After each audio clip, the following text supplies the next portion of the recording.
Il est minuit à Dijon. Nous sommes au QG d'une unité d'élite, l'antenne du GIGN en Bourgogne. Ces gendarmes de choc s'attaquent à une grosse intervention. Venez tous. Une dizaine d'hommes en civil vont bientôt passer à l'action. Ok, c'est bon, on fait le brief. Puis après, on va répartir les éléments. À la tête de l'opération, Steve, le commandant. Ok, tout le monde est là, c'est bon? Depuis plusieurs semaines, un gang de cambrioleurs originaires des pays de l'Est dévalise les pavillons de la région. L'antenne du GIGN doit les stopper en flagrant délit. Donc pour nous, la mission, ça va être d'interpeller les mecs. Après, s'être assuré qu'il y a bien eu une commission des faits. Les enquêteurs chargés de l'affaire ont déployé les grands moyens pour prendre cette équipe de 4 malfrats sur le fait et les faire tomber. Donc la commission des faits, normalement, va être vue par l'hélico et après, on va confirmer au sol avec Yogi qu'il y a bien eu vol. Une fois qu'il y a ça, on peut aller taper. C'est bon, les gars? On monte dans le véhicule. Depuis plusieurs jours, les enquêteurs suivent le gang en filature. Or ce soir, les malfaiteurs sont de sortie, probablement pour visiter tout un quartier.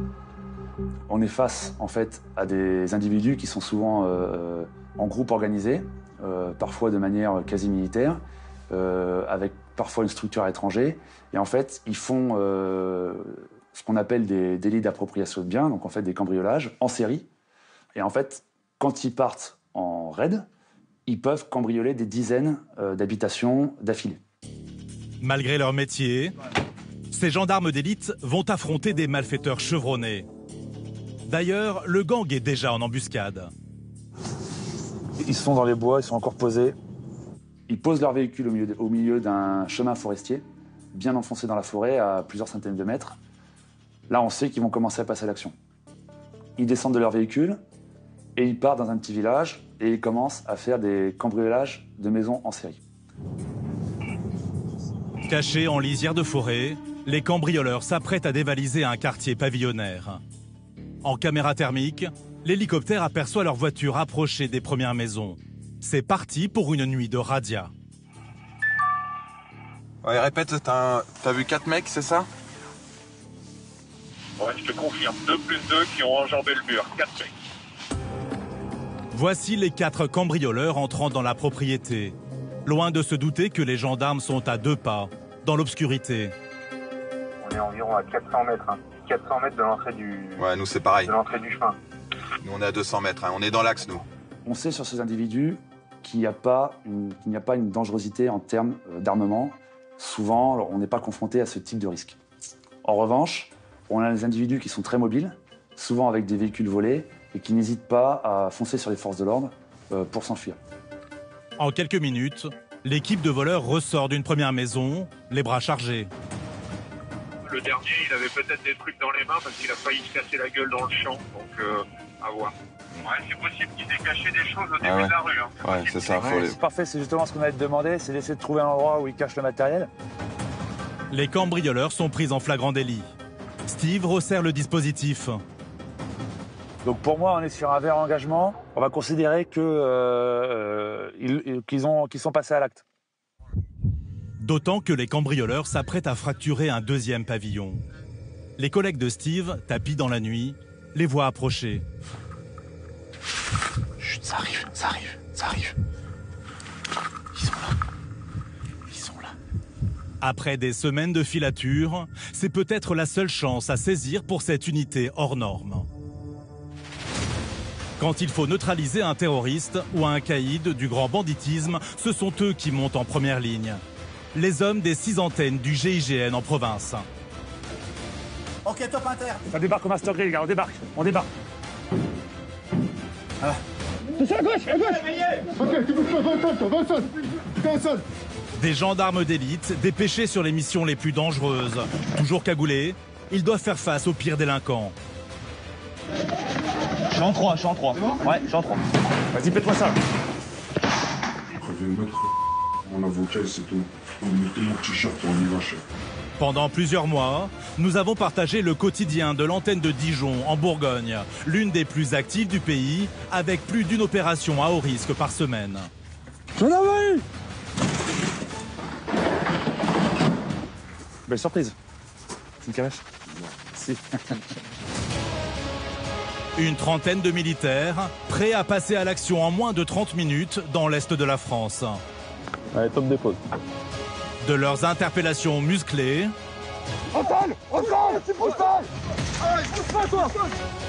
à leur mission en filature, On attaque la réarticulation et on vient sur toi. en passant par leurs entraînements de choc, vous allez découvrir cette unité très discrète et rarement filmée au cœur des interventions. Et les mains sur la tête! Les mains sur la tête! Sors de là! Au sol! Au sol! Parmi eux, Steve, le patron de l'unité, un commandant de gendarmerie de 33 ans. On rentre dedans, on va directement sur la caravane. Il est équipé d'un PA d'un calibre 12 et probablement également d'autres fusils. Prendre le commandement d'une antenne GIGN, pour moi c'était une sorte d'aboutissement de toutes mes années depuis mon engagement à Saint-Cyr et le choix de servir en gendarmerie. À la tête des briefings ou dans la colonne d'assaut, c'est lui qui dirige les opérations. Débarquez! Ouverture! Gendarmerie! Ok! Elles sont où tes armes? Elles sont où les armes? On est comme ça, à 5h du matin chez les gens. À 6h. Ces missions à risque, le quotidien aussi pour Jérémy, ce lieutenant de 38 ans.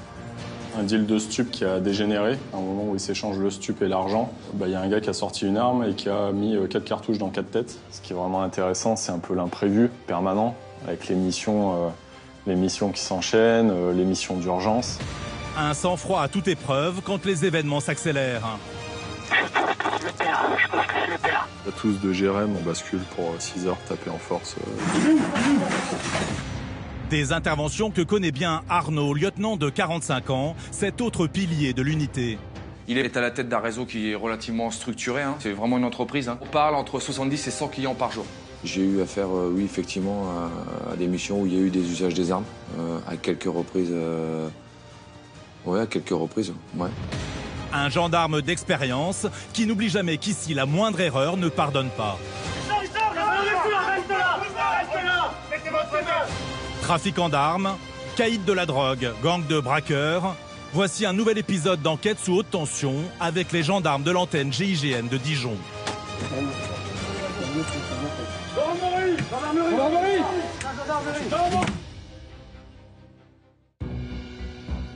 Au cœur de la nuit, nous retrouvons Steve, le commandant, dans le sillage du gang de cambrioleurs qui écume la région.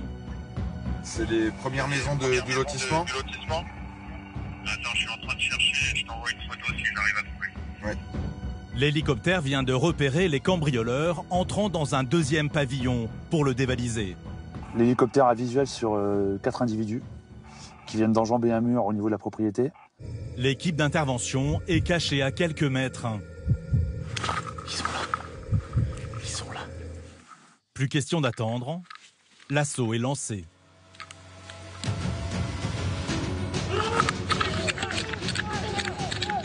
À terre, à terre. Ouais, stop! Viens là, je te tire! Au sol! Passe à la tête! Tes mains! Les cambrioleurs n'ont rien vu venir. Ta main dans ton dos! Ah, ici! Ok, il y en a 2 là-bas! Ok, les 4 individus sont là! La priorité de Steve, s'assurer qu'aucun membre du gang n'a réussi à s'enfuir. Combien de dégâts? Il y a les 4? C'est bon, on a tout. Après des semaines d'enquête, les cambrioleurs sont tombés dans le piège. T'as quoi sur toi? 2 clés de bagnole, tablette.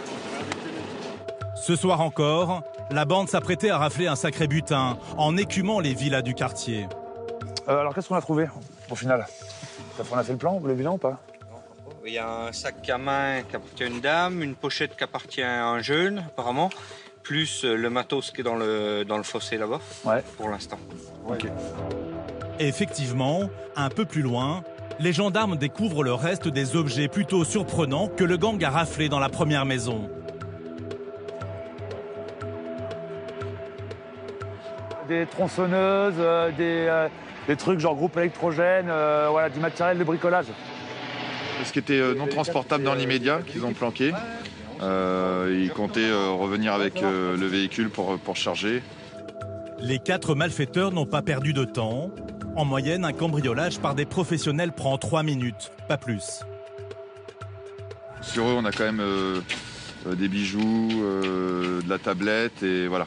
L'outillage bien planqué pour récupérer un peu plus tard. On voit que c'est des habitués. Ah, mais c'est des professionnels, carrément. Il n'y a pas de hasard, là. Ce soir, les gendarmes d'élite ont brusquement stoppé leur route. Remis à la justice, les cambrioleurs risquent jusqu'à 3 ans de prison et 45 000 € d'amende. Oh, c'est bien, c'est nickel. Mais les gars, on a fait la probe, on a enjambé les ruisseaux, monté les barbelés 3 fois. Ouais, c'est bien. Merci pour le boulot. Depuis, les 4 membres du gang attendent d'être jugés. Mais d'autres bandes sévissent toujours. En moyenne, on compte plus de 20 cambriolages par jour, rien qu'en Bourgogne.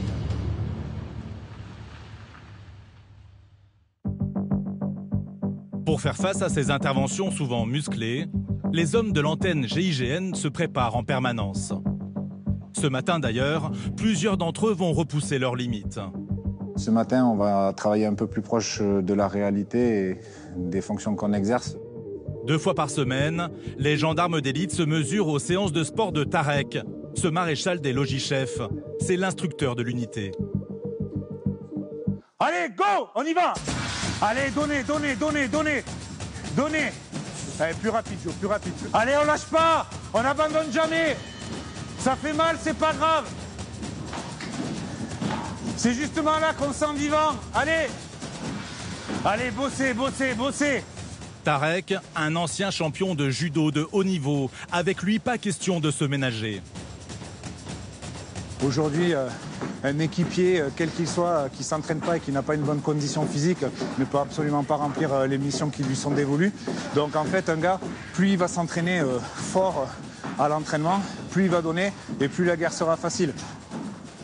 Aujourd'hui, si on calcule bien, avec un casque qui doit faire dans les 5 kilos et puis plus le gilet lourd, on peut facilement avoir entre 25 et 30 kilos de matériel sur le dos, largement.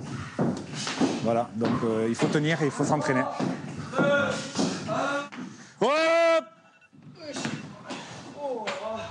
Au programme, combat rapproché. L'instructeur ne retient pas ses coups. Boum, c'est marteau pilon, d'accord? C'est la règle ici. La sélection est drastique. Accepte le corps à corps, accepte-le. Seuls 15% des candidats sont retenus à l'entrée des antennes du GIGN. Et encore, un gendarme d'élite peut toujours être écarté s'il ne répond pas à l'exigence de cette unité.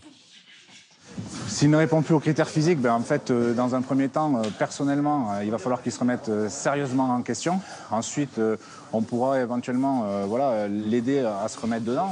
Si après tout ça, il n'arrive toujours pas à se mettre dedans ou pas, c'est peut-être que c'est la fin pour lui. Et peut-être que ça veut dire qu'il n'est pas fait pour rester chez nous, tout simplement. Car face à des délinquants souvent violents, les armes ne suffisent pas. Certaines interpellations finissent au sol. Il faut pouvoir immobiliser l'adversaire.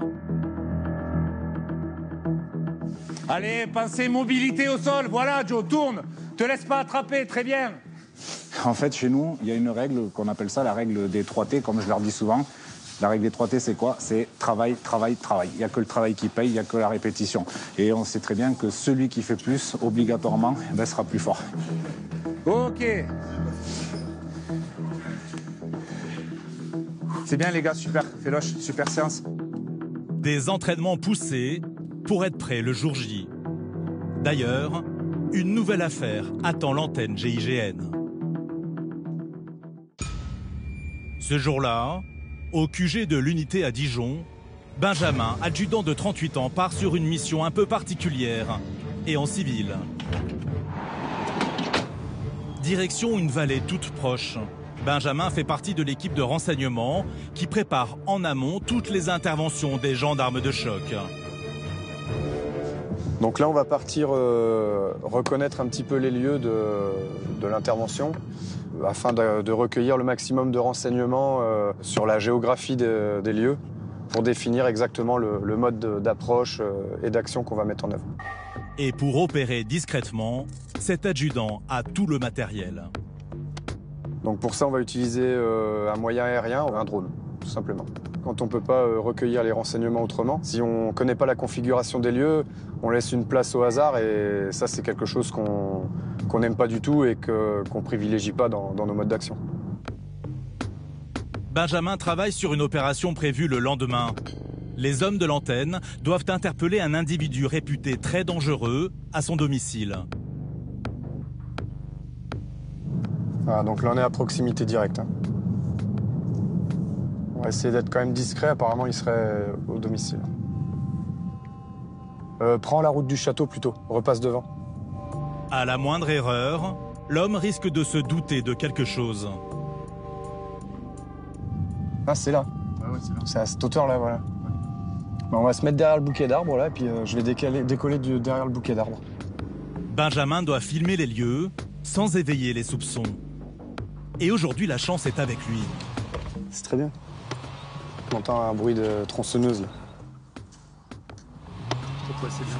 C'est plutôt intéressant pour cacher le bruit du drone. Sur ce sentier, entre deux promeneurs, le gendarme se fait passer pour un fan de drone.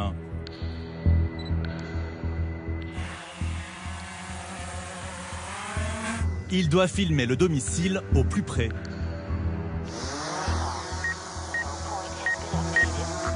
C'est donc dans cette maison qu'habite l'homme. Il est suspecté d'avoir commis plusieurs homejacking, des cambriolages violents où les propriétaires sont pris en otage. À 80 mètres de haut, chaque détail compte. Donc là, je suis en train de prendre des clichés de la zone. Donc du coup, là, en repérant comme ça les lieux, on voit les différentes façades de la maison, à quoi ça peut correspondre, au niveau des différents accès, au niveau des différents pièges qui pourraient se trouver sur notre chemin, en fait, pour nous empêcher de progresser rapidement et discrètement. Soudain, Benjamin repère l'individu, derrière sa maison, en plein travaux. Il ne semble pas avoir repéré la caméra espion qui le survole.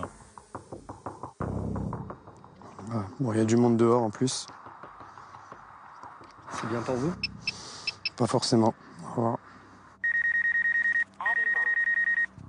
Mieux vaut plier bagages. Benjamin a pris un maximum de renseignements.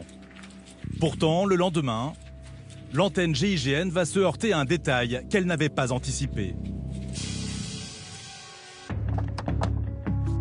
De retour à la brigade, l'adjudant retrouve Jérémy.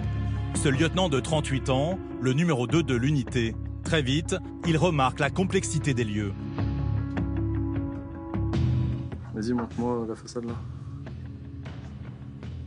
C'est tout en travaux, ça. Par contre, il y a un camion qui est garé juste après le portail, quoi. C'est pas l'entrée principale, là. Ouais. Bah, en plus, c'est ce qui a l'air d'être le plus propre et ouais, c'est quand même jouable. Compliqué parce qu'en fait, c'est un terrain qui est assez vague. Il y a une maison, il y a des dépendances, il y a plein de véhicules, de cabanes. Et en gros, on a du mal à savoir qui vit où. Il faut surprendre l'individu. Seulement, la maison en plein chantier risque de freiner la progression des gendarmes. C'est très utile pour vous, ça? Ah bah, c'est même fondamental, hein. Ça nous apporte des vues qu'on ne peut pas avoir en se déplaçant physiquement nous-mêmes. Donc oui, clairement, c'est intéressant. En l'occurrence, on a des difficultés pour savoir où est-ce qu'est l'accès principal du domicile qui nous permet d'être les plus rapides possible dans la pénétration. Donc oui, clairement, c'est utile. La complexité, elle est là. C'est vraiment comprendre comment le terrain est fait et surtout les issues, les accès. Et en gros, on se rend tout de suite compte que on est sur quelque chose de complètement bizarre et pas du tout conforme à ce dont on a l'habitude.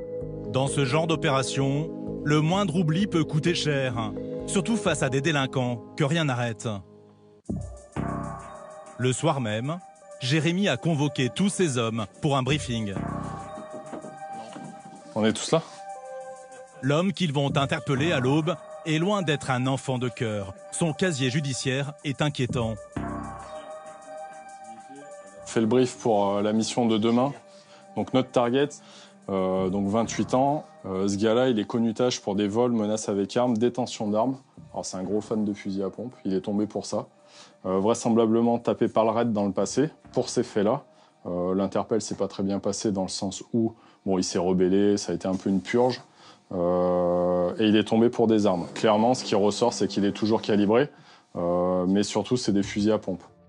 Les gendarmes de choc étudient tous les scénarios. Il faut entrer en quelques secondes pour ne laisser aucune chance à l'individu de riposter. On a une grande baie vitrée qui s'ouvre, et là une grande fenêtre, par contre celle-ci n'a aucune ouverture. Et potentiellement une deuxième entrée qui se situerait sur Charlie. Là également c'est à confirmer cette nuit avec la reconnaissance effraction. Dans la nuit, une autre équipe spécialisée va discrètement repérer l'entrée pour faciliter la progression. Tout est occulté par une espèce de grande bâche blanche. L'accès par un portail qui était fermé quand le drone a fait la reconnaissance. Le gars qu'on va interpeller présente un profil particulier. Là, en l'occurrence, il est détenteur d'armes à feu, connu pour ça, il a fait de la prison pour ça, et aujourd'hui, on sait qu'il est armé. Maintenant, rien n'est maîtrisable à 100%, donc on se doit de fermer toutes les portes avant d'intervenir. Seulement, l'antenne GIGN ne peut jamais tout prévoir. D'ailleurs, dans cette maison en plein travaux, les gendarmes d'élite vont se heurter à un gros imprévu.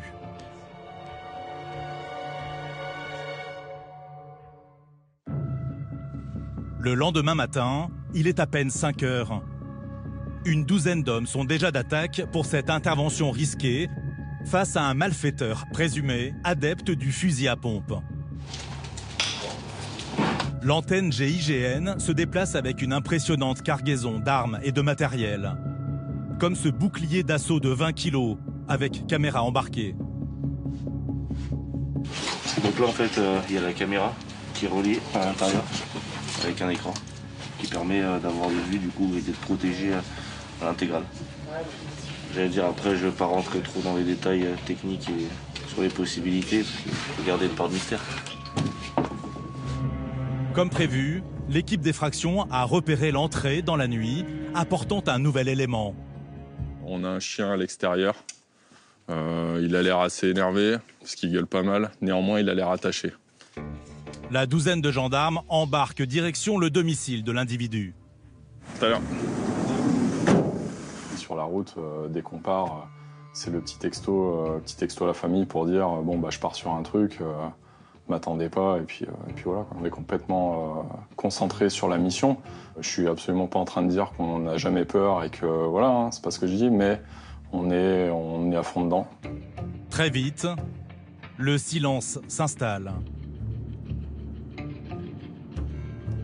Plus on s'approche, plus ça se concentre. Une demi-heure plus tard, l'unité de choc débarque sur place. Arrivé à proximité du Théo, la physionomie est bonne, on va se garer. Et comme il fallait s'y attendre... Débarqué. Le chien du supposé malfaiteur sent que quelque chose ne tourne pas rond. Allez les gars, on perd pas de temps, il y a le chien qui gueule. Il est 6 heures, l'heure légale pour intervenir. L'antenne GIGN lance l'assaut, dans l'obscurité la plus totale.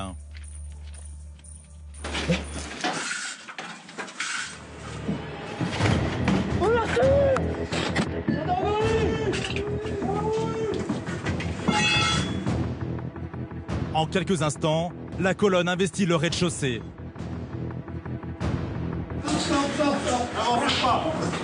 N'avancez pas. Mais soudain, dans la maison en chantier, l'escalier qui monte vers les chambres n'existe plus. L'unité perd de précieuses secondes. Ah ouais. À l'étage, il y a un visuel. Pour accéder au premier, Jérémy et ses hommes foncent vers l'escalier extérieur repéré la veille. Seulement, le bruit a réveillé les occupants. Le malfaiteur présumé a entendu les gendarmes. Il tente de fuir par la fenêtre. Bien ici là. Non, étage, premier étage. Reste à 12. Il sort, reste là. Mettez tes mains sur la tête. Monte tes mains sur la tête. Mets tes mains sur la tête, ça gendarmerie. Mets tes mains sur la tête, je dis. Cerné, l'individu est pris au piège.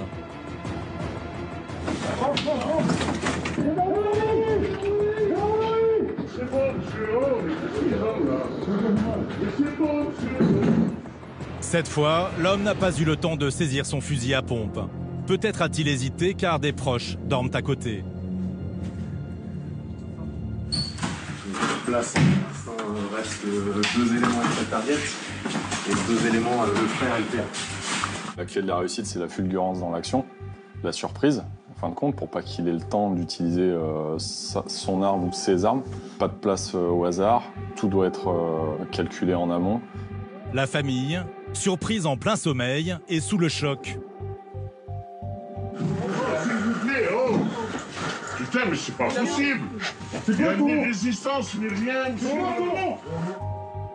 L'interpellation est un succès, même si les gendarmes ont eu un coup de chaud.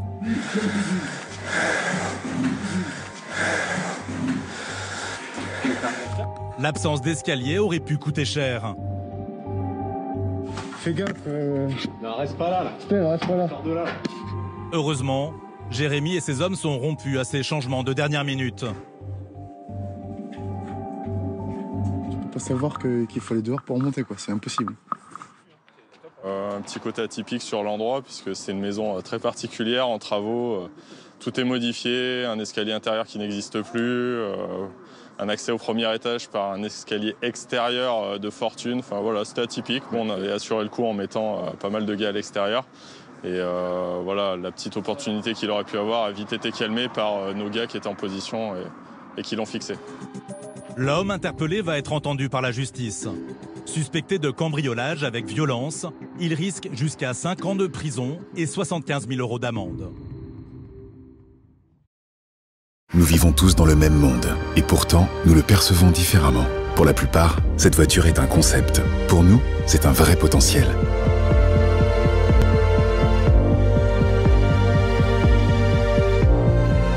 Certains verront un itinéraire. Pour nous, c'est une voie nouvelle. Certains s'arrêtent à ce qu'ils voient. Nous regardons bien au-delà. Nouvelle Audi Q2. Le futur nous anime. Audi.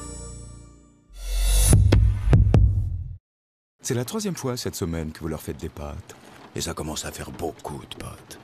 Ne devenez pas un papate. Kitok, c'est 16 nouvelles recettes chaque semaine. Tous les ingrédients frais et les fiches recettes livrées chez vous. Kitok, le panier à cuisiner.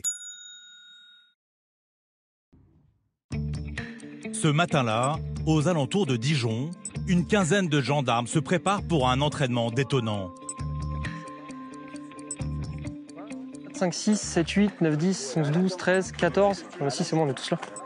À la tête de l'exercice, Alexis, un adjudant. Au programme, séance de tir au fusil d'assaut. Ce matin, on va en profiter pour faire des choses qu'on ne fait pas d'habitude, à savoir de la basculante à distance inconnue. Bon, après, vous vous doutez bien que là, on va être entre une dizaine de mètres et 200, 300 pour les plus loin. Ça marche. J'ai chargeur, munitions là-dedans. Descendez avec vos G36 pour la première partie. Et la deuxième partie, il y aura 417 et G36. À tout moment, l'antenne GIGN peut être appelée sur un attentat terroriste. C'est bon, les gars? Peut-être que demain, on va être frappé encore par une action terroriste. Et on sera là pour défendre la population, pour défendre nos concitoyens et s'interposer. Des interventions prioritaires où il faut neutraliser des assaillants souvent lourdement armés.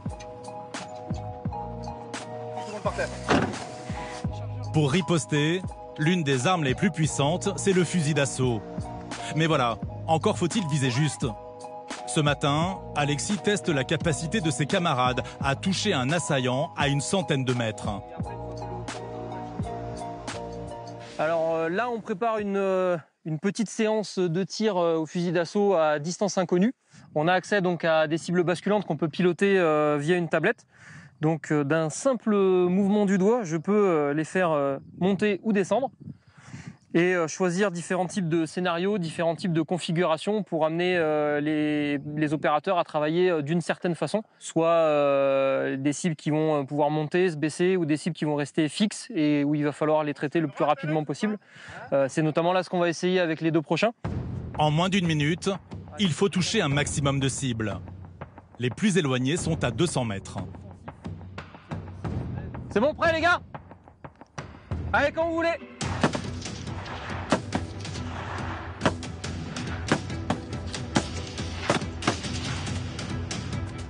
Les assaillants surgissent et disparaissent, mais aucune balle ne manque sa cible. En cas d'agression, leur fusil d'assaut est capable aussi de tirer plus de 750 balles par minute. En mode rafale. Allez, prêt? Ouvrez le feu!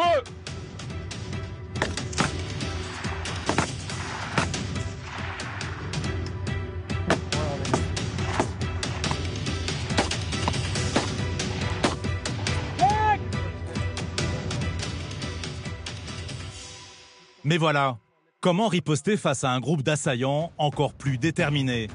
Pour ça, l'antenne GIGN a sa botte secrète. Donc là, on a l'occasion sur le stand de tir de pouvoir travailler avec le Centigon sur le pas de tir. Le Centigon, c'est ce véhicule-là, donc c'est une base de véhicules civils qui a été surblindée pour répondre aux besoins d'un engagement au plus proche. Un véhicule qui nous permet de nous approcher d'une menace et d'y répondre en ayant le maximum de protection grâce au blindage du véhicule. Un 4x4 de plus de 4 tonnes. Les gendarmes de choc peuvent tirer, protégés par un toit amovible en forme de bouclier. Allez, c'est parti!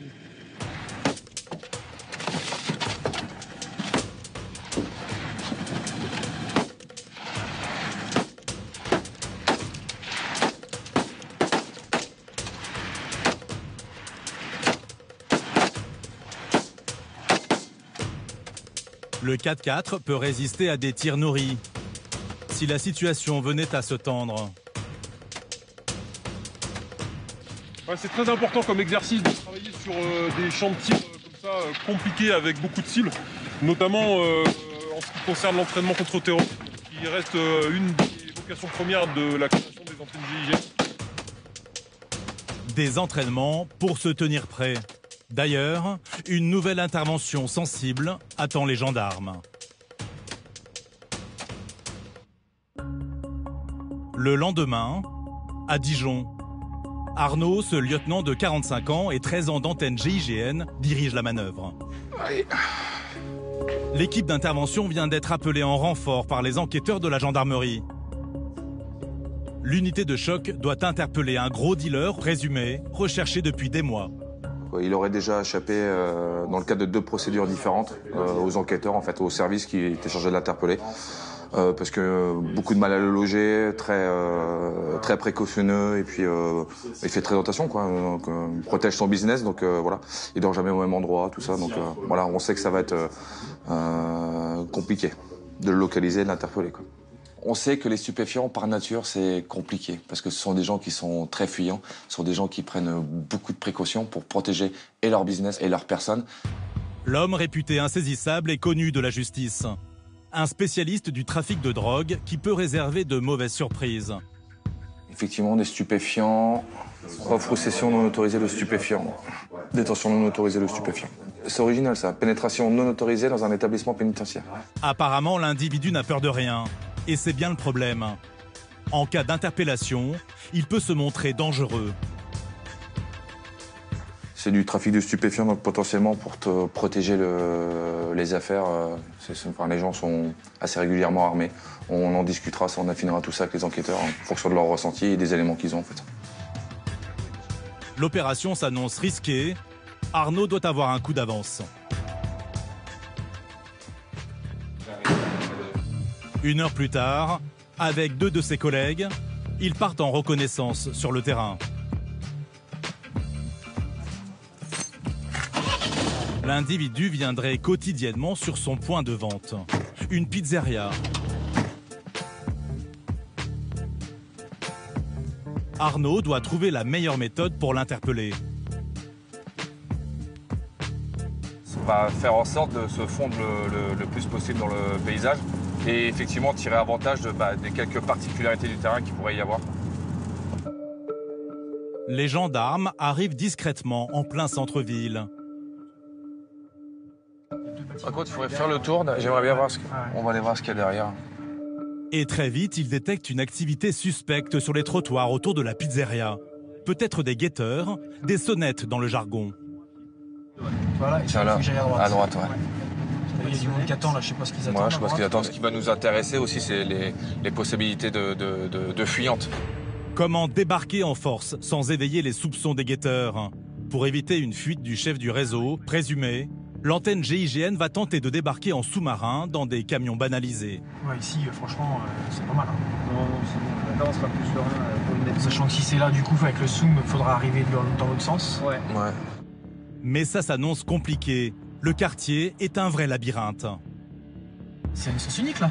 Attends, je sais pas. Ah putain, t'es en sens unique là. Ouais, bah ouais, regarde, le traçage, je peux pas remonter là. Tu vas être obligé de passer devant et faire le tour. On a pu se rendre compte de la physionomie que ça avait vraiment sur le terrain, parce que c'est toujours mieux de voir que de faire sur photo, quoi. Alors les reconnaissances, c'est toujours compliqué. On sait qu'on va pas pouvoir y rester longtemps. Je sais qu'on ne passe pas dans le paysage. Donc on s'appuie sur tout ce qu'on a en fait. Hein. On s'appuie sur de l'imagerie internet. On fait des passages éclairs, on n'y reste pas. Or, malgré ce repérage minutieux, le jour J peut réserver de mauvaises surprises.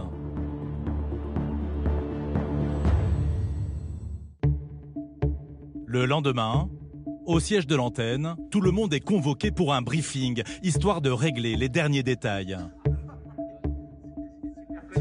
Les gars, on va attaquer. Cette interpellation, c'est peut-être l'aboutissement de plusieurs mois d'enquête pour appréhender le dealer résumé qui file toujours entre les mailles du filet. La tête de réseau. Plus on n'a pas d'adresse, il dort jamais au même endroit, il laisse toujours une bagnole à 500-600 mètres du point où il se pose et du coup, en fait, les enquêteurs n'ont jamais pu le rapprocher en étant discret. Alors la target a la particularité, a priori, c'est la première chose qu'on nous dit, c'est voilà, pourvu qu'on l'attrape parce que c'est le 3e dossier. Les 2 premières fois, elle a réussi à s'échapper, elle a réussi à échapper aux interpellations. Donc petit coup de pression supplémentaire. L'homme reste dans l'ombre tout en dirigeant ce trafic qui lui rapporterait plus de 1 500 € par jour. Donc il s'avère que le est à la tête d'un réseau qui est relativement structuré. Hein. C'est vraiment une entreprise. Hein. On parle entre 70 et 100 clients par jour. Un gang très organisé et prêt à tout pour ne pas se faire prendre. Il faut dire qu'il risque jusqu'à 10 ans de prison. Il s'avère que sur des retours vidéo, il y a des armes qui apparaissent, notamment une. Nous, on pensait que c'était qui était calibrée en permanence. Il s'avère que non, c'est une arme qui est sur le point de deal en fait. Pour les gendarmes de choc, la moindre faute peut compromettre l'arrestation. D'autant que leur présence peut vite être détectée. Il est possible qu'il y ait des gens qui chauffent en fait. De toute façon, il y a du passage permanent, il y a des gens qui viennent acheter régulièrement, ça rentre, ça sort. C'est un dispositif assez conséquent, ça engage beaucoup de personnel chez nous, c'est pas souvent mais là pour le coup, voilà. Arnaud ne s'en doute pas encore, mais l'opération va s'avérer beaucoup plus périlleuse que prévu. Le lendemain matin, dans la cour du QG à Dijon, c'est jour de grande manœuvre. Pas moins d'une vingtaine d'hommes sont mobilisés. Le groupe embarque dans plusieurs véhicules banalisés. Direction la fameuse pizzeria où les dealers distribueraient leur drogue. À une demi-heure de route, la voici, filmée par une caméra cachée, dissimulée non loin. En attendant l'intervention, ils ont une vue imprenable sur l'arrière-cour et les allées et venues.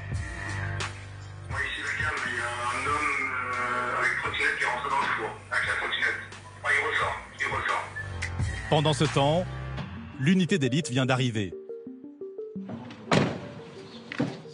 Elle stationne à l'écart, prête à intervenir. Car une question se pose. Le supposé chef du réseau est-il sur place?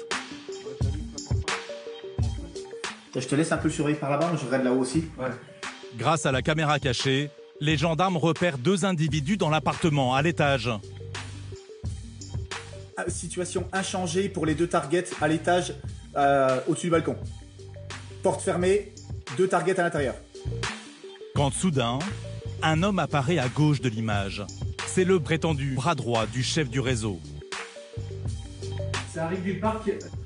Ok, attends, monte l'escalier. Là, dans 10 secondes, ils seront les 3 dans l'appart. Là, ils montent l'escalier. Ils montent. Ok. Ils toquent à la porte. Et ils rentrent. On a un renseignement, voilà. Il serait sur le point de deal. Alors pas exactement où on aurait voulu, mais il est sur le point de deal. Donc là, après, la machine se met en route. Hein. Tout porte à croire que l'équipe est au complet, à l'étage. Pour l'antenne GIGN, c'est le signal. Allez les gars, on y va, on embarque. Allez, les 3 sont dans l'appart. Cachés dans les camions banalisés, les gendarmes d'élite approchent de la pizzeria. Les gars, pensez quand même à rester discret pendant la phase de progression jusqu'à la porte. On a toujours l'effet de surprise avec nous pour le moment. Faut le garder. Mais soudain, l'homme ressort de l'appartement à l'étage.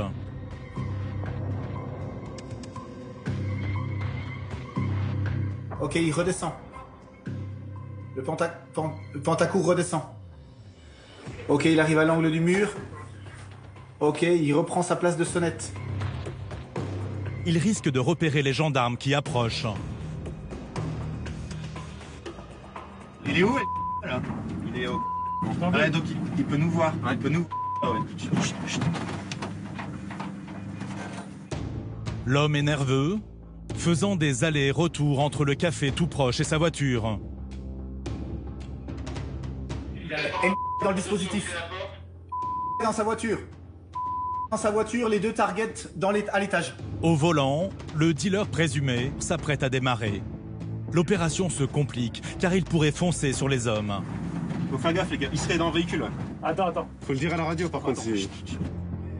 À gauche, dans le camion gris, l'unité de choc patiente à 20 mètres à peine. Pour le master gris visuel, le gars ne vous voit pas. Dans sa voiture, porte ouverte. Quand soudain, l'opération s'emballe. Ok les gars, porte ouverte. Ah, attends, il ferme la porte, ouais. Il ferme la porte, dépêchez-vous, il ferme la porte. Ok, top interne. Ça débarque au master gris, les gars, on débarque. L'assaut est déclenché, avec une grenade assourdissante. Dans la voiture, l'individu est vite neutralisé. C'est bon. Non, il a fallu que j'aille en percussion sur la porte. Tant qu'il la referme. Aussitôt, une autre colonne investit l'arrière de la pizzeria. Je suis en 3. C'est bon? Ouais, je suis en 3. Jonction, ok. Là, à droite.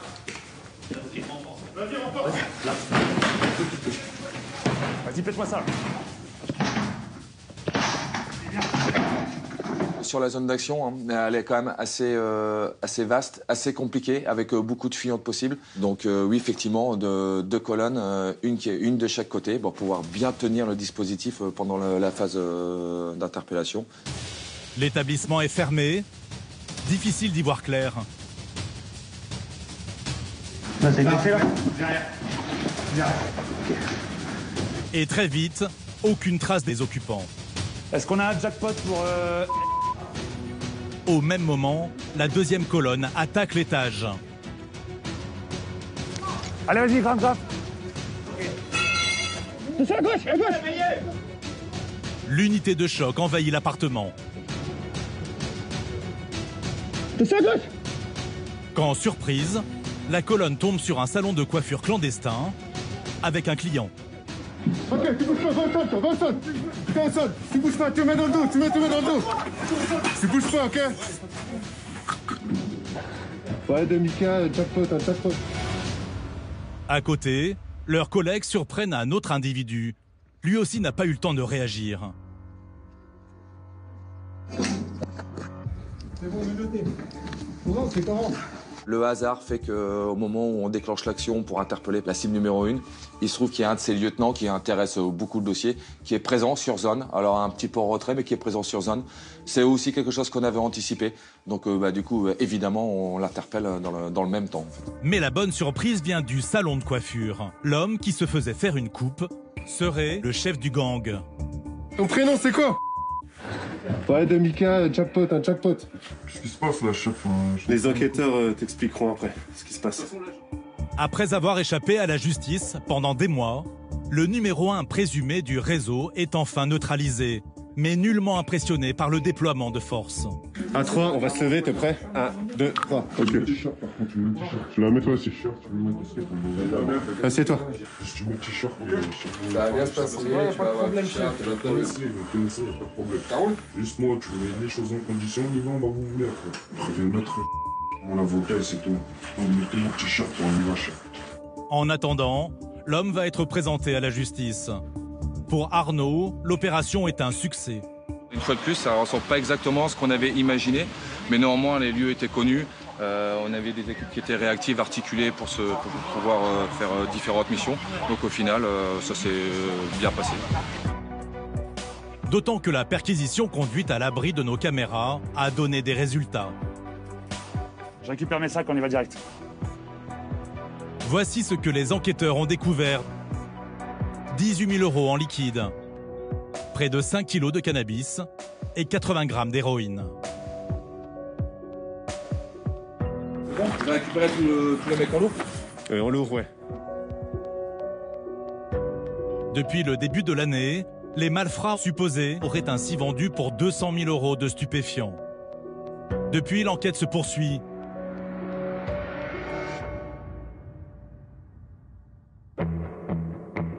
Cet après-midi-là, nous retrouvons une partie de l'équipe dans cet aéroport désaffecté à plus de 300 km de son QG, à Reims.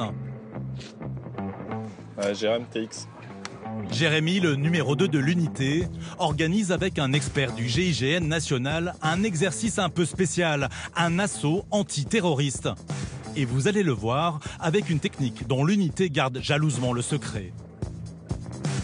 Aujourd'hui, on fait un exercice. Le thème, c'est on est dans le cadre d'une attaque terroriste et là, on va chercher un auteur d'action terroriste.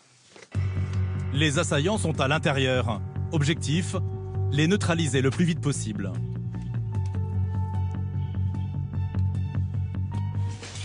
Ça avance.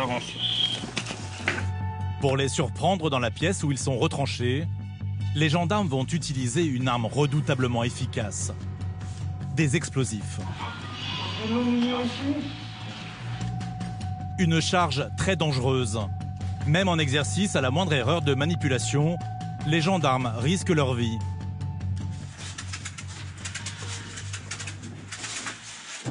Une fois le détonateur mis en place, la colonne se met à l'abri. Défendre, croisement, emporté.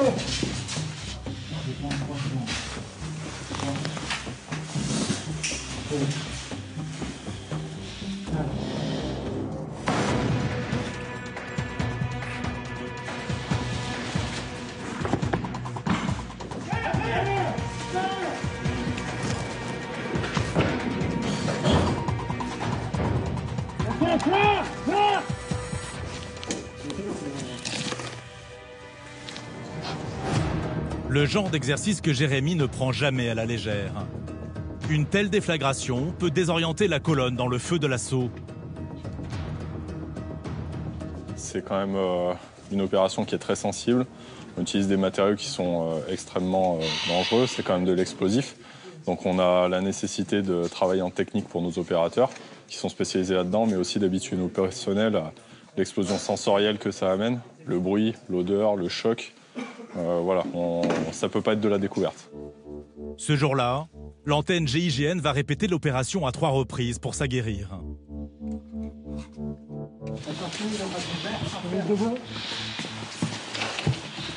Vert pour l'explos, vert pour l'explos.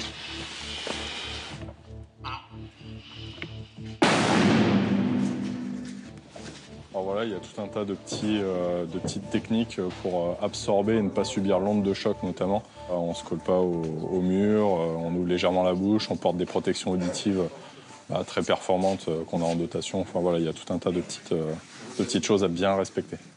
Ok, c'est net. Je suis satisfait, bonne technique de la part des gars et au niveau de la réaction de la colonne, pour moi c'était bien. On est prêt ? On est toujours prêt. Des techniques pour interpeller des terroristes ou des délinquants de haut vol. D'ailleurs, Jérémy et ses hommes ne vont pas attendre bien longtemps pour passer de l'exercice à la réalité. Ce jour-là, à l'antenne JIGN, une nouvelle mission s'annonce pour les gendarmes de choc. Arnaud, le lieutenant d'expérience, a convoqué une dizaine de ses hommes. Tiens, excuse-moi, Benji, juste passer. Après des semaines d'investigation, les enquêteurs de la gendarmerie ont mis au jour un vaste trafic de drogue. Ok les gars, nouvelle mission aujourd'hui. Basé dans un petit village, le chef du réseau présumé et ses lieutenants vendent héroïne, cocaïne et cannabis dans toute la région. L'homme est dangereux et connu de la justice. Donc lui, c'est voilà, vous avez compris, c'est notre cible prioritaire. S'il n'est pas vu aujourd'hui, il n'y aura pas d'intervention. Issu d'une fratrie, on en parlera parce que s'il est dans le paysage, notamment un frère qui sont un peu tordus quand même, qui n'hésitent pas à aller au contact des forces de l'ordre. Arnaud va tenter d'arrêter le chef du gang supposé dans sa voiture au moment où il vient récupérer l'argent des deals de la semaine chez son principal lieutenant. On est sûr d'une chose, c'est qu'il fait régulièrement les allers-retours entre son domicile, le Théo où on va intervenir pour retourner ensuite à son domicile avec de l'argent. Voilà. Une intervention à risque. Il va falloir attendre que la voiture s'arrête. Neutraliser l'individu en roulant est trop dangereux. Alors les interventions sur véhicule, c'est toujours délicat. De toute façon, nous, on a des règles strictes d'engagement. De toute façon, on ne peut intervenir, nous, sur un véhicule qu'à partir du moment où il est à l'arrêt. Voilà. Il est hors de question de prendre des risques ou de tenter quoi que ce soit sur un véhicule qui serait en mouvement. Ce serait beaucoup trop risqué et dangereux. Mais voilà, face à cette équipe très discrète, Arnaud n'est pas au bout de ses peines. Le lendemain, l'unité est sur le pont. Parmi les gendarmes, Benjamin, l'adjudant, souvenez-vous, spécialiste du drone notamment, part en éclaireur dans le fameux village. 1 heure plus tôt, l'unité a mis en place une surveillance discrète de la maison où le numéro 1 du réseau viendrait chercher l'argent. Des collègues surveillent les allées et venues. Benjamin peut voir les images prises à distance sur son portable. Nos observateurs là, qui sont en place ont un visuel direct sur le domicile. La particularité du dossier, c'est qu'on a une personne, une cible, pour laquelle ça va être très compliqué de raccrocher au dossier parce que très méfiante, qui apparemment connaît bien le système et sait se prémunir de ce qu'on pourrait faire contre lui. Donc on attend patiemment que le passage d'argent se fasse et puis une fois que ce sera fait, nous on sera pas loin et on interviendra en fait. Et déjà, il y a du mouvement. Une voiture se présente avec 2 hommes à bord. Mais faux espoir, aucun des 2 n'est le chef du gang. En fait, ils sont rentrés et ils sont ressortis avec une autre Laguna qui était déjà sur le Théo. Ça permet de voir qui est présent, quel véhicule rentre dans le paysage. C'est tout autant d'informations qui vont nous permettre au moment d'intervenir de savoir qui on cherche et où on cherche, quoi. Mais voilà, les heures défilent et manifestement, l'individu ne passera pas. Benjamin lève le camp. On peut jamais dire que ça paye pas. Bien sûr, on aimerait bien concrétiser ça par une interpellation. Maintenant, l'enquête continue. Il y a toujours des renseignements qui remontent. Ça étoffe le dossier. C'est comme ça. Quelques jours plus tard, les gendarmes vont retenter l'interpellation et cette fois, les événements vont se précipiter. Ce matin, au QG, ça s'active du côté du garage. Joe, cet adjudant-chef, est responsable de toutes les voitures de l'unité. Des véhicules qu'il faut entretenir chaque semaine. C'est à charge en fait du conducteur et de l'équipage. Généralement, c'est 2 par véhicule. Donc, toutes les semaines, checker pression des pneus, tout ce qui est niveau, enfin tout ce qu'on appelle chez nous le premier échelon. Parce qu'on est amené quand même à partir à n'importe quel moment du jour et de la nuit, sur parfois de longues distances. Il y a des allures un petit peu élevées quand on part par exemple sur un forcené ou si une crise terreau qui est en cours. Entre les repérages, les filatures et les interventions, l'équipe s'en sert tous les jours. Des voitures banalisées qui doivent passer inaperçues. on essaie d'avoir des véhicules propres, corrects, mais un véhicule trop propre, parfois, c'est un véhicule trop suspect. Donc, voilà quoi. On nettoie, mais pas non plus, il faut pas non plus qu'il fasse en sorte qu'il sorte de concession, quoi. Ici, on trouve de tout. Des monospaces, des citadines ou des 4x4. Des véhicules parfois puissants. Certains ont été confisqués à des chauffards récidivistes ou saisis dans des affaires de grand banditisme avant d'être attribués à des unités comme le GIGN ou ses antennes. On a une vingtaine de véhicules. Il y a une partie qui est dédiée à l'alerte, donc les véhicules sont chargés H24. Ça, c'est un véhicule d'alerte, par exemple. Donc deux conducteurs, deux personnels à l'intérieur. Donc dedans, on va avoir un bouclier balistique. On va également avoir de quoi faire du contre-terrorisme, c'est-à-dire un G36, des munitions, des grenades, et de quoi également faire de l'effraction. Des voitures en première ligne. D'ailleurs, l'antenne va en avoir bien besoin car une mission très spécifique attend les gendarmes. Le lendemain, à Dijon, nous retrouvons l'équipe sur le départ. Cette fois, c'est Jérémy, le numéro 2 de l'antenne, qui va tenter de neutraliser le dealer présumé. Direction le fameux village, où Jérémy doit attendre le bon moment pour l'interpeller. L'homme sera au volant. Mais il faut surtout qu'il soit à l'arrêt, pour éviter qu'il ne fonce sur les gendarmes. On peut prévoir tout ce qu'on veut. Voilà, le jour J, on ne peut pas maîtriser ce qui se passe dans la tête de nos adversaires. Donc on ne sait pas exactement comment ils vont réagir. Donc on évalue tous les scénarios, on les prépare. Et après, on sait qu'il faudra réagir vite et bien. Arrivé sur place, l'unité patiente aux abords du village. Quand soudain... Ouais, donc tête dispositif antenne J, PK 504 passé. Donc il y a une prise qui est passée qui correspond. Ok. Il y a des camions, mais enfin la vue sur la voiture. Il a vu la plaque, le gars? Non, impossible de voir la plaque. On a identifié un véhicule qui correspond à celui de notre adversaire qui rentre sur le secteur. Donc là, on se met sous une tension un peu plus forte pour être prêt à resserrer le dispositif dès l'instant où on a confirmation que c'est lui. A priori, le chef du réseau est de sortie pour récupérer l'argent des deals. Les gars en place, vous vous espacez de 50 mètres par véhicule. Jérémy doit trouver le moment idéal pour l'encercler avec ses hommes, à bord de plusieurs voitures. Tu me confirmes le numéro, là? Ouais, c'est ça, c'est bien elle. Soudain, à l'approche d'une intersection...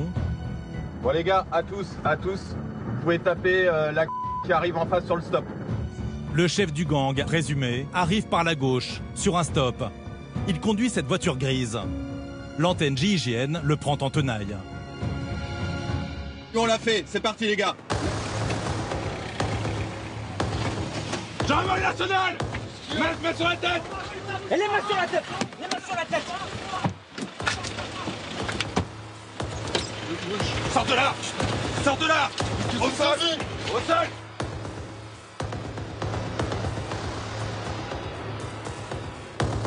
Ok, Romain, bienvenue dans la mégane. Vous suivez la Clio. On peut aussi se mettre à leur place, à la place de ces individus. Vous êtes en train de rouler, alors même si vous êtes alerte parce que vous êtes en train de commettre un délit, voire un crime dans certains cas, d'un coup, vous avez des individus qui surgissent de partout, votre véhicule est bloqué. On imagine que le taux d'adrénaline est quand même assez conséquent.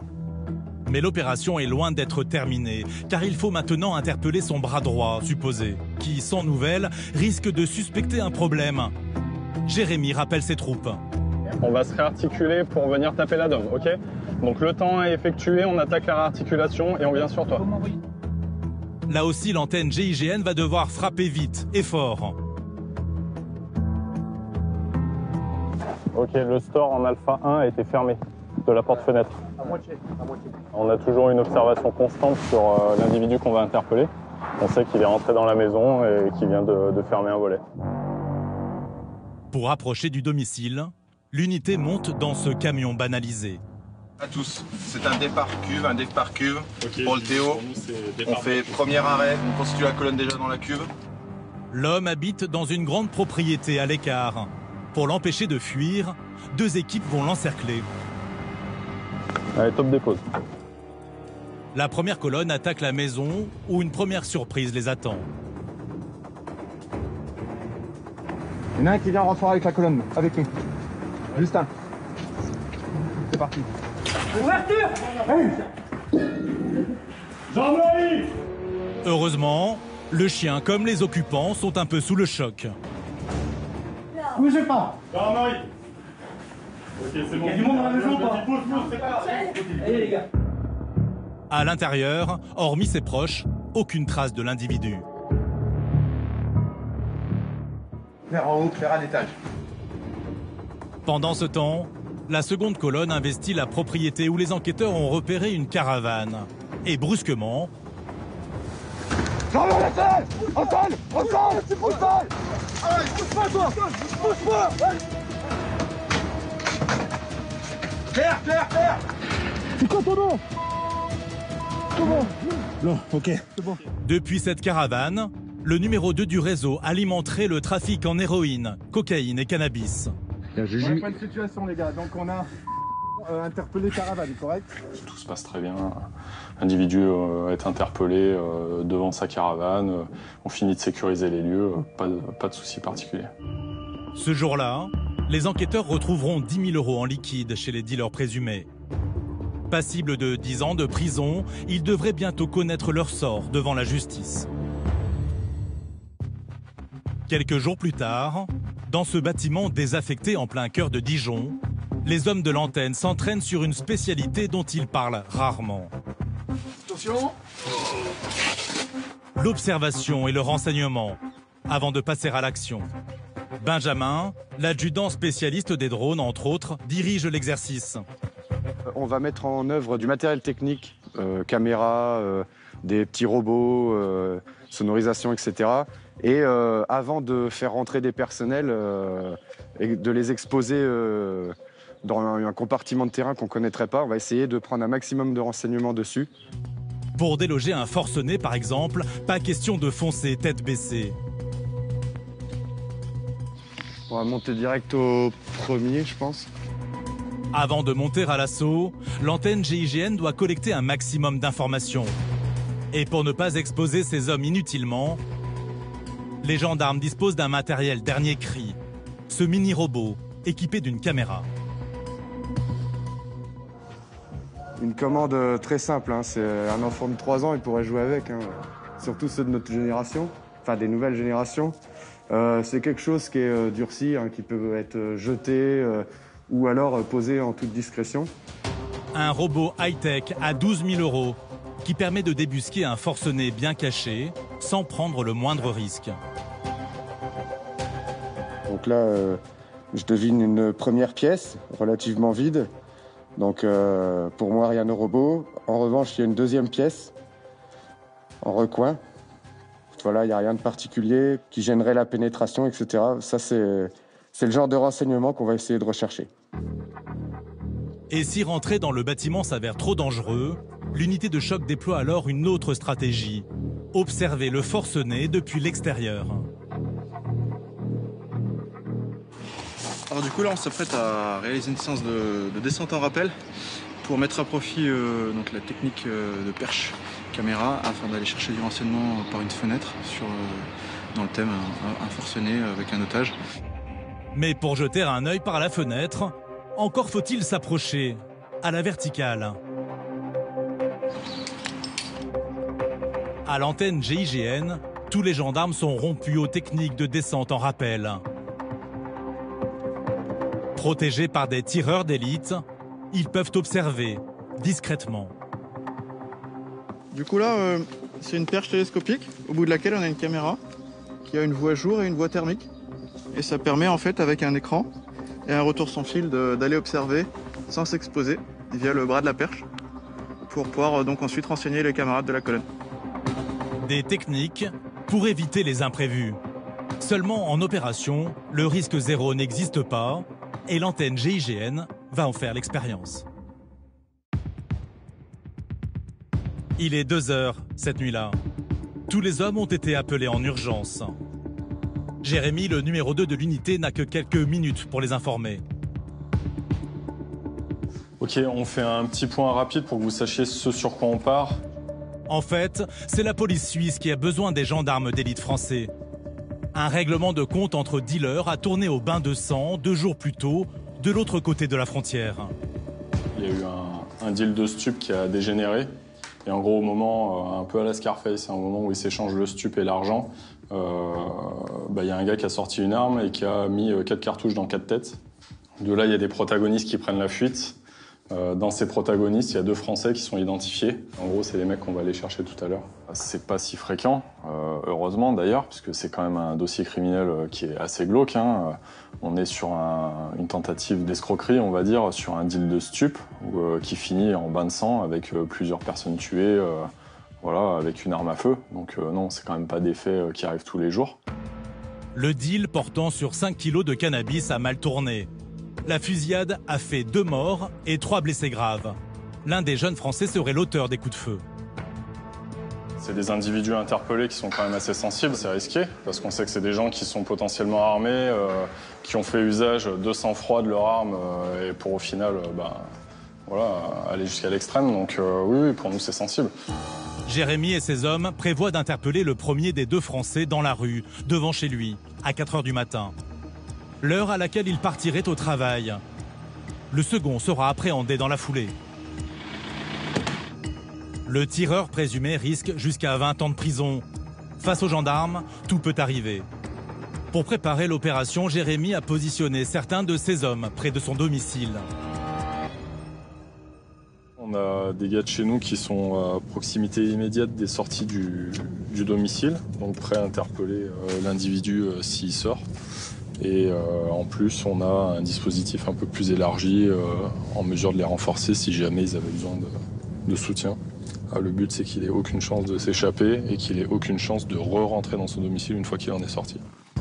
Pour ne pas être repéré, l'antenne GIGN arrive tout feu éteint aux abords de la maison. Arrivé à vue du Théo, donc pas de lumière apparente. Et très vite, des collègues de Jérémy lui signalent du mouvement. Porte de garage. Je pense que c'est le père. Qu'est-ce qu'on fait? On vérifie quand même. Ouais, c'est le père. Ouais, mais faut être sûr quand même. À la place du jeune homme, c'est son père qui est là. Et pour ajouter à la confusion, un deuxième individu apparaît, sorti d'une maison voisine. La voiture a pris un passager. La voiture, elle a pris un passager à quel endroit? Juste dans le portillon en face de la maison en face. Ah ouais, c'est du covoiturage, ouais. Le père aurait fait monter un voisin, peut-être du covoiturage, pour aller travailler en Suisse. Le passager était vachement jeune. Une de 2, cheveux rasés, environ 1m75, blanc. Là, le père sort du domicile. Il faut prendre une décision. Est-ce qu'on contrôle le père? Est-ce qu'on l'interpelle? Et ça, c'est un échange que j'ai avec le directeur d'enquête et aussi en lien avec le directeur opérationnel donc, de l'unité judiciaire. Et décision est prise de laisser le père partir à son travail. Pour les enquêteurs, ce jeune passager sème le doute. En interpellant le père, le fils alerté risque de s'enfuir. Jérémy suspend l'opération pour enchaîner avec la seconde interpellation. Ouais, donc à tous de Jérém, on va se réarticuler sur le Théo. Donc Dispo, Yogi, TE, vous restez en place à 4. Et on bascule pour 6 heures, taper en force. Donc là, ce qui va se passer, c'est qu'on va laisser un dispositif sur le domicile. Donc le dispositif rapproché. Et nous, on va se réarticuler sur le domicile du second individu pour aller, à compter de 6 heures, l'interpeller en force. Jérémy part interpeller le deuxième Français. Il habite à quelques kilomètres de là. Arrivé 2 minutes. L'antenne GIGN approche du domicile. 6 heures du matin, l'assaut est donné. Débarquez.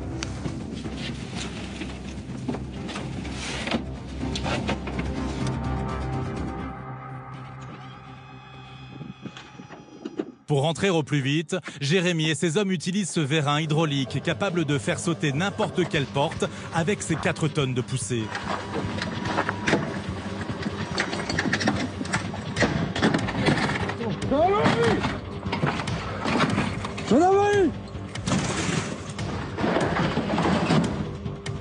En haut de l'escalier, une proche du suspect affolé guide les gendarmes.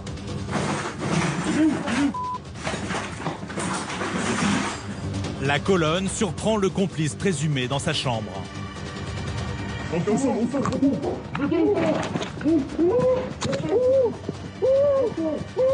Face au déploiement de force, le jeune homme est terrorisé.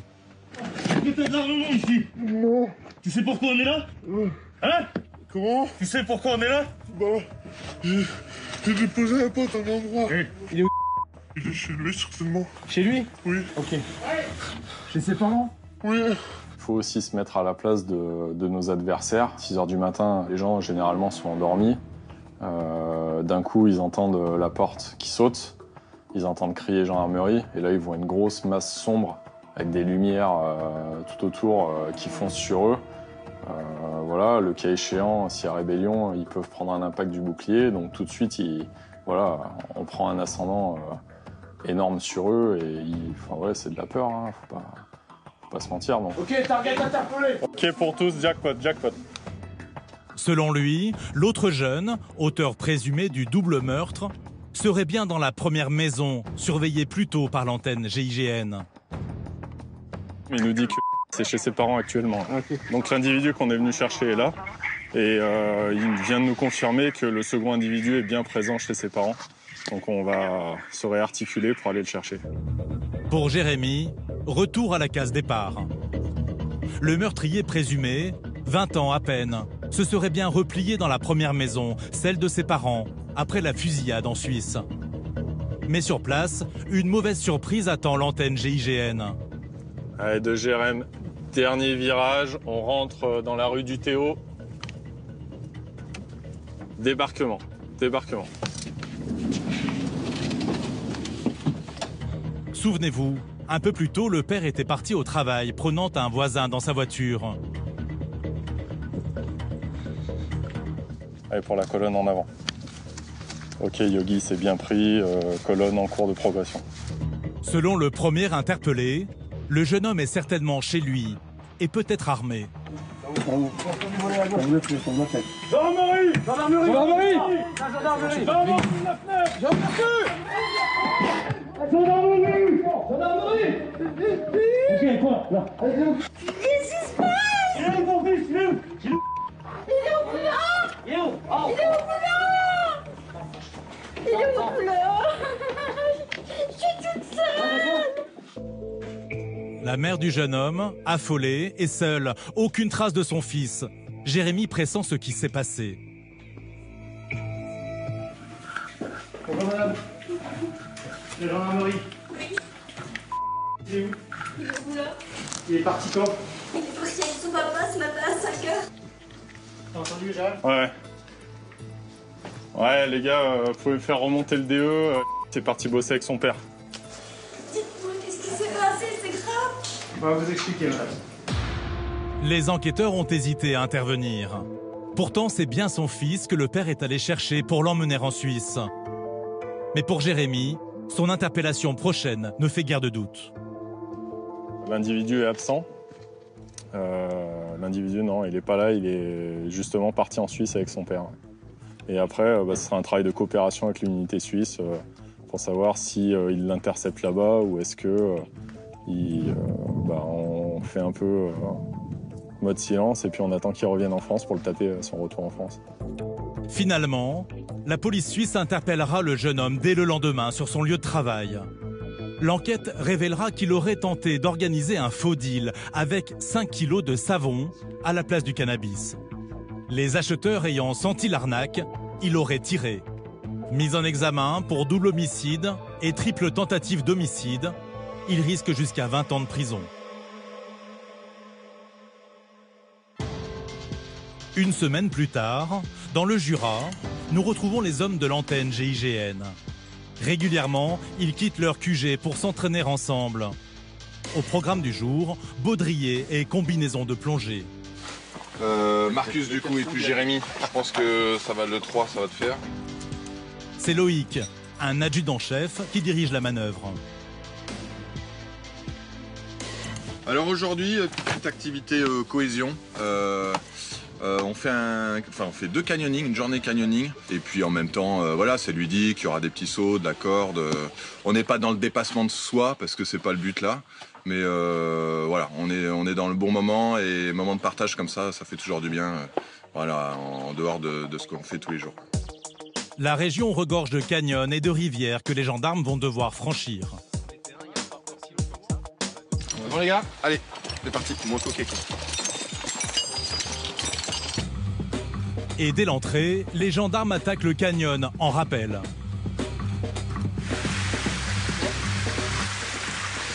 Vas-y, vas-y. Voilà, la classe. La classe. Dans une eau glaciale, il s'agit de perfectionner certaines méthodes d'intervention, comme se glisser dans un trou ou franchir un mur encordé. Allez, Juju. Ça permet d'apprendre pour certains, de leur apprendre des techniques nouvelles, une formation complémentaire à leur moniteur de franchissement opérationnel et une ouverture d'esprit sur ce qui peut se faire ailleurs. Et peut-être l'adapter, il y a des choses qu'on pourrait certainement et qu'on a déjà adaptées de toute manière à nos techniques d'intervention sur corde. Un canyon où il ne faut pas avoir froid aux yeux pour se jeter dans certaines brèches.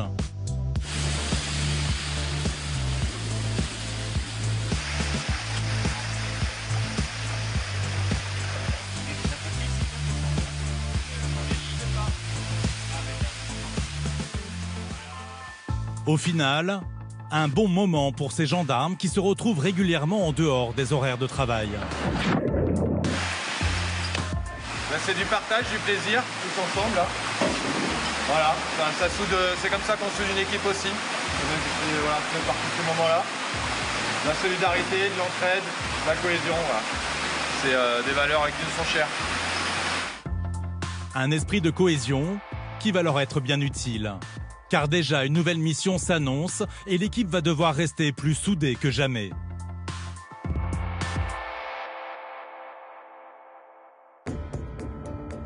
Quelques jours plus tard, au QG de l'antenne, nous retrouvons Steve, le commandant de l'unité.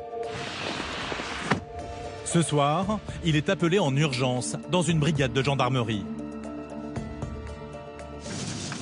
Alors on a été appelé puisqu'on a un individu qui est l'auteur de violences sur sa femme. On va faire le briefing avec la compagnie lorsqu'on va arriver.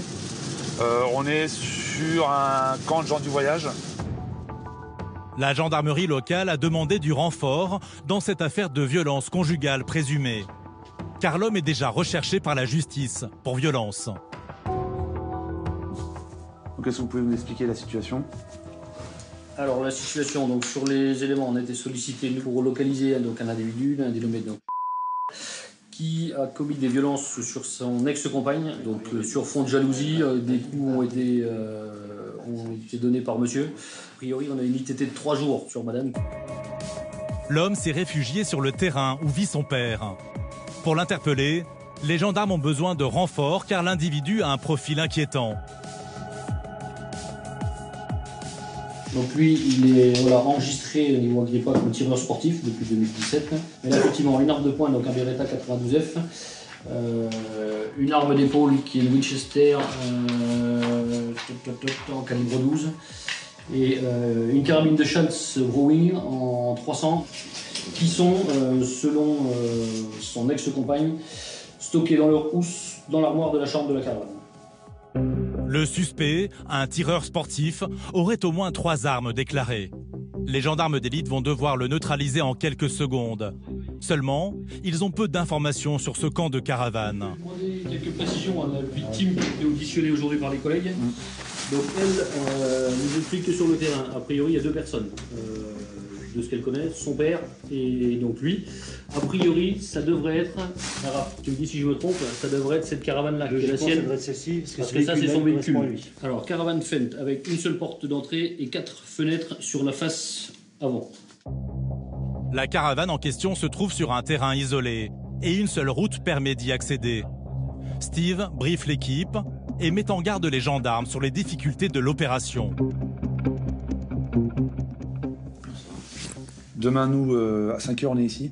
Toi, tu vas devoir te mettre en bouclage très rapidement. Dans la foulée de votre débarquement. Parce qu'en fait, le principal risque, c'est que on soit décelé lors de la progression ou lors de l'infiltration, peu importe, et que notre target parvienne à s'exfiltrer sur une parcelle voisine. Oui.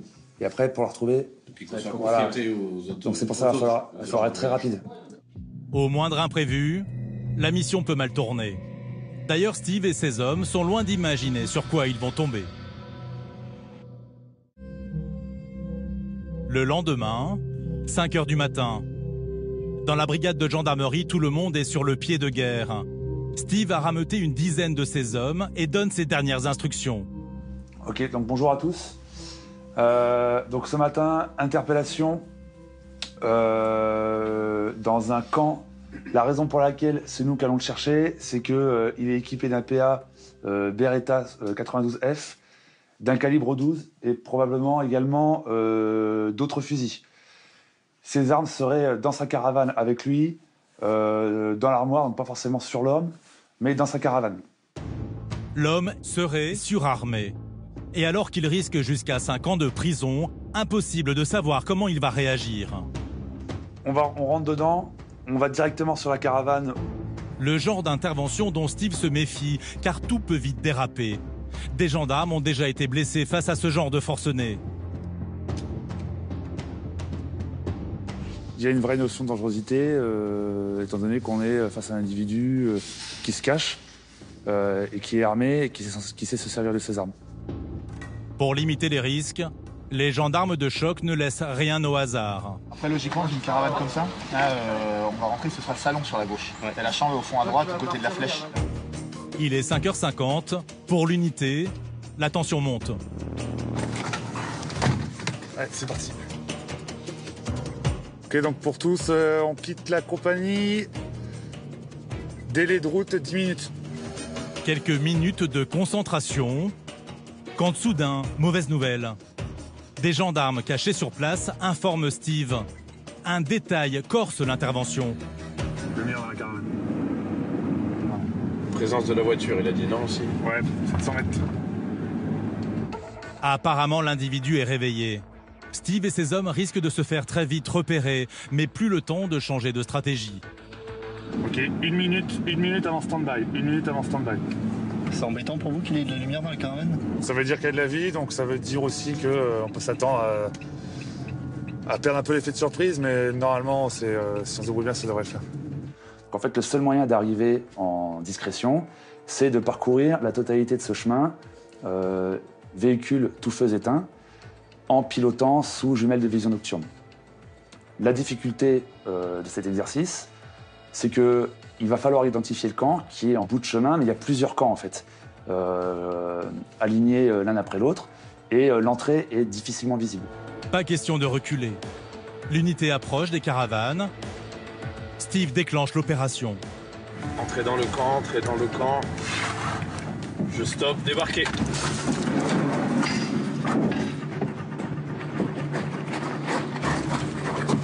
Vas-y. Encore. Ouverture. Gendarmerie. Ok. Mets-toi sur le ventre. Retourne-toi. C'est quoi ton nom? Ok. Target. Ok, jackpot. Ouais, pour SIG de Antenne GI, vous pouvez rejoindre sur site. Donc pour nous, c'est un individu interpellé. En fait, l'effet de surprise, lorsqu'on arrive dans le camp, produit un effet de sidération sur l'individu. Et il est interpellé avant de comprendre ce qui s'est passé. L'homme est immobilisé. Pourtant, les gendarmes doivent absolument sécuriser les lieux. Qu'est-ce qui se passe? Bouge pas. Qu'est-ce que j'ai fait de mal? Elles sont où tes armes? Elles sont où les armes? Elles sont là les armes. T'as quoi? Des armes de chasse. Ok, il y a un fusil là, ouais. Il y a un fusil puis un pistolet. Une belle prise. Mais les gendarmes en sont certains. L'ex-compagnon ne leur dit pas tout. Tiens, encore un fusil. C'est pas moi. C'est d'autres armes ici. Mais non, y a pas d'autres armes. Je vous ai dit qu'il y avait que dans le camp, qu'il y a un trou à côté. Eh ben, j'ai rien d'autre. Alors, il est où ça? J'ai rien d'autre, maintenant. Le suspect, un peu sonné, ne comprend pas ce que les gendarmes font chez lui. Non mais il faudrait savoir qu'est-ce qui se passe, pourquoi avec le On va vous expliquer. Vous venez comme ça à 5h du matin chez les gens. À 6h. Mais pour l'antenne GIGN, la menace était bien réelle. Dans sa caravane, l'homme cachait peut-être de quoi riposter. Donc on a trouvé, comme prévu, un calibre 12, un Beretta 92F, donc c'est un pistolet 9 mm, et également une carabine 22 long rifle. Donc on les a trouvés à côté du lit, ça veut dire que c'est prêt à l'emploi. Menace potentielle pour vous. Oui, donc menace potentielle bien sûr, notamment si l'individu est sur ses gardes.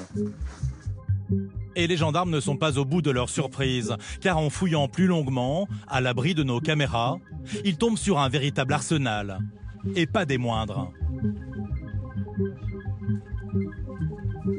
Ah.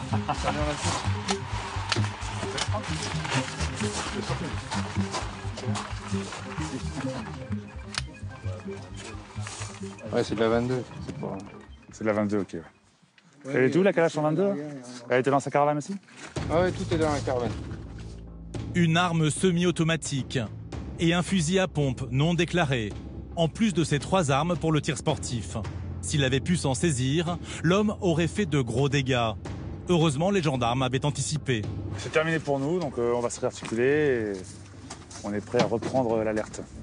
En France, 15 millions d'armes seraient en circulation, soit une arme pour 4 Français. De quoi compliquer un peu plus la tâche des forces de l'ordre.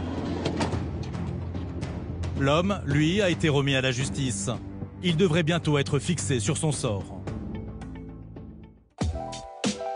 Ce jour-là, au QG de l'antenne, les gendarmes d'élite s'autorisent une courte parenthèse. Car pour certains d'entre eux, il va falloir quitter l'unité pour de nouveaux horizons.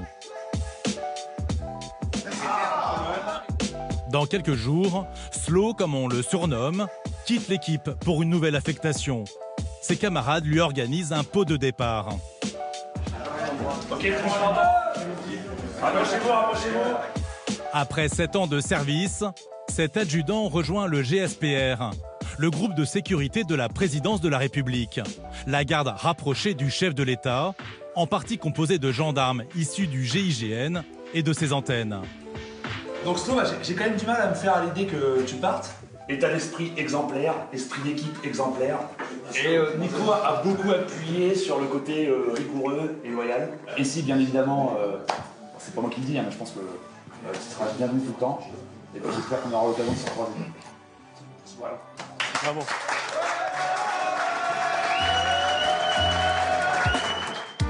Comme dans toute unité de choc, la trentaine de gendarmes a partagé beaucoup de moments intenses. Le départ de l'un d'eux est toujours un cap à passer. Moi, je voulais vous remercier d'avoir bossé à vos côtés parce que, en fait, j'ai beaucoup appris en fait sur le boulot depuis 2013, avec quelle que soit la spécialité. Et puis, c'est des compétences que j'ai pu acquérir ici qui m'ont permis en fait de partir pour aller là où je voulais en fait. Donc merci à tous pour ça. Voilà, je serai toujours un allié fidèle de l'unité et un supporter, fervent supporter de votre boulot qui sera fait ici. Merci encore pour le cadeau et merci pour...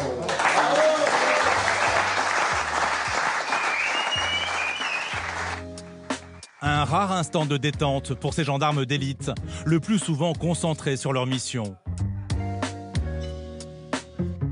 C'est des moments toujours très forts en émotion, puisqu'en fait, lors de ces moments, on se rend compte que les liens qui ont été tissés à travers les années sont quand même très forts, avec toutes les missions, toutes les choses que les personnels ont vécues entre eux. Et c'est des choses très importantes. Et on se rend compte qu'à la fin, il n'y a plus que ça qui compte. Tout le reste est effacé et les gens se retrouvent autour de ces moments forts. Dès le lendemain, l'antenne GIGN repartira sur le terrain. L'an dernier, Steve et ses hommes ont été appelés sur près de 70 interventions à haut risque dans l'est de la France.